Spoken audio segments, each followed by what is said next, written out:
પશ્ચિમ ભરૂચના petrol pump બહાર ઉભેલી મહિલા પાસેથી ₹13,000 રોકડા અને મોબાઈલની ચીલ ઝડપ કરનાર આરોપીની ધરપકડ. ભરૂચના એપીએમસી નજીક સિફા 3 રસ્તા પેટ્રોલ પંપ પર મહિલાના પતિ પેટ્રોલ ભરવા જતા તેઓ બહાર ઊભા હતા. દરમિયાન બાઇક પર આવેલ એક ઈસમ તેમની પાસે રહેલા ₹13,000 ભરેલ પર્સ અને મોબાઈલની ચીલ ઝડપ કરી ફરાર થઈ ગયો હતો. મહિલાએ બૂમાબૂમ કરતા લોકો એકઠા થઈ ગયા હતા. બનાવની જાણ થતાં જ બી ડિવિઝન પોલીસનો કાફલો સ્થળ પર દોડી આવ્યો હતો. સીસીટીવીના આધારે તપાસ શરૂ કરી હતી.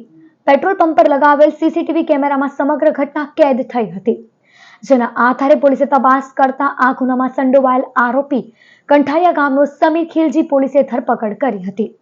આરોપીએ ગુનાને અંજામ આપ્યા બાદ ચોરીનો મુદ્દામાલ જમીનમાં ખાડો ખોદી દાટી દીધો હતો, જેને પણ રિકવર કરવામાં આવ્યો છે.